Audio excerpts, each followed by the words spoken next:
Hi, I'm Tim. Welcome to our channel and thanks for logging on. If you enjoy these videos, do me a favor right now and subscribe to our YouTube channel right here at Watchbox Reviews. I'd really appreciate it, and I'd be able to send videos of watches like this to your inbox as soon as tomorrow morning. If you like our watches, you can buy this one and 1,700 of its friends on our website, thewatchbox.com. Buy, trade, and sell luxury watches 24 hours a day and globally on thewatchbox.com. And today we are discussing the Ressence Type 1 Squared Type 1N night blue dial in a stainless steel case. The watch is effectively a cushion and probably more similar to a small Panerai radiomir than anything else you're likely to encounter. 41 millimeters from what would conventionally be 9 to 3 across the case. I'll zoom out a little bit so you can see the watch in proportion. My wrist is 16 centimeters in circumference, and this one feels like it wears 41 millimeters square. Though it is 49 millimeters from lug to lug, it doesn't feel or look that way, as the lugs are so short cropped and essentially just drape the strap over the edge of your wrist. They're not really an aesthetic or ergonomic factor. This one wears compact. I'll also mention that the Type 1 Squared is one of the thinnest Ressence watches. Because of the case back assembly, which we'll see in a moment, this one manages to duck in at just under 12 millimeters, 11.8 millimeters thick. This is one of the thinnest Ressence watches you can buy. Now, the timepiece is made of steel, which means it has a bit more physical heft and solidity to it than their common titanium pieces, and since the watch does feature a metal case back instead of sapphire, that's a little bit more mass still being added. You'll note that the watch features straps technically 20 millimeters wide, but that's not a conventional lug spacing by any means, as you can see.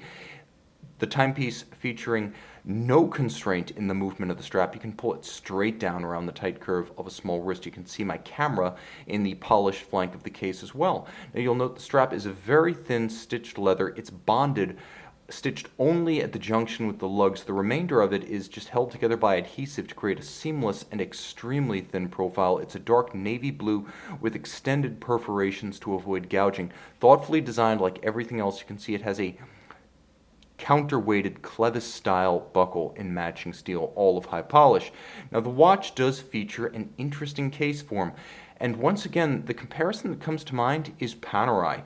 I would say that it feels like a cross between a radiomir and a Luminor 1950. The radiomir wire lugs the Luminor 1950 case shape, but it also has a more distinct case in an absolute sense than previous Ressence watches, which tended to be built around overlapping sapphires that essentially extended to the very periphery of the vessel, so they appeared to be round and capped on both sides by sapphire rather than having case bodies or physical forms of their own.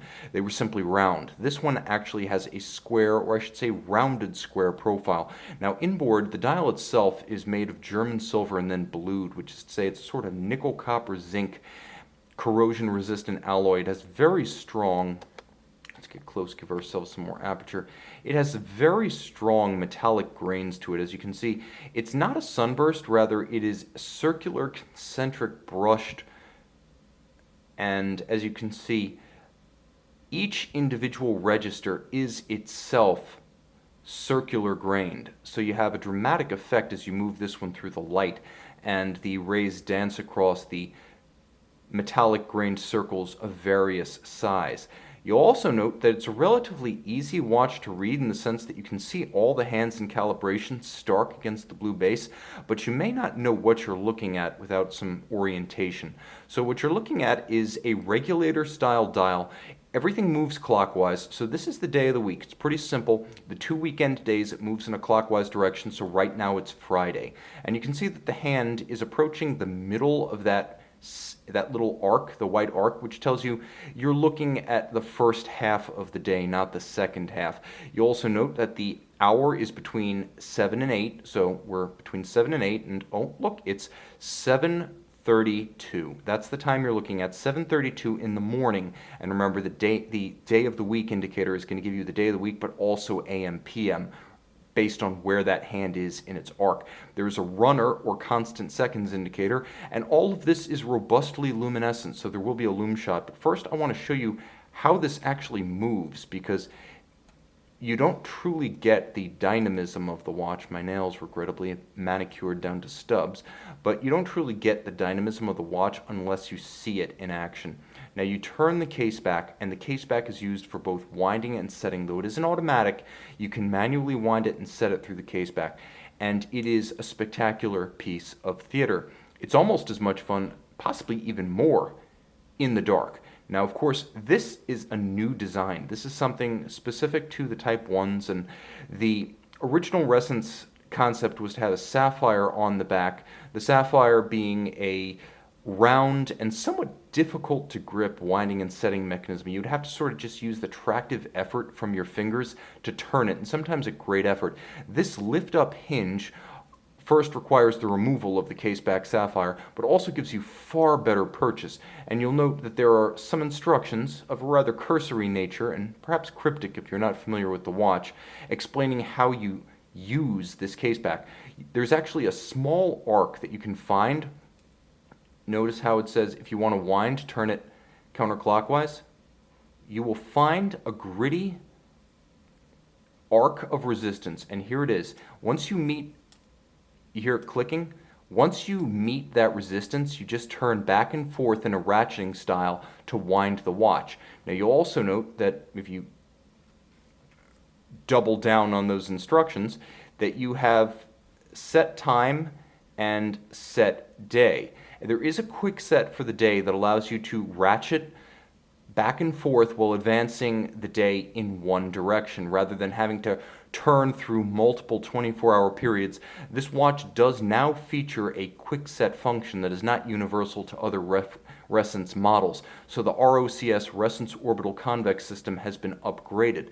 Now, what's inside? Well, you already know the Ressence Orbital Convex System, which is a 15-joule, 107-piece proprietary assembly, so half the movement is in-house. The other half is an ETA 28242, with 25 joules automatic winding, and due to the amount of apparatus moving around on the dial side, it features a 36-hour power reserve. But it does have smooth bidirectional winding, so you're not going to really feel it wobbling on your wrist. It's relatively silent, beats away at 28,800 vibrations per hour.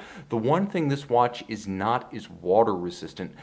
1 ATM, 10 meters only, so splash and perhaps inadvertent rain exposure, but this watch is not to be submerged.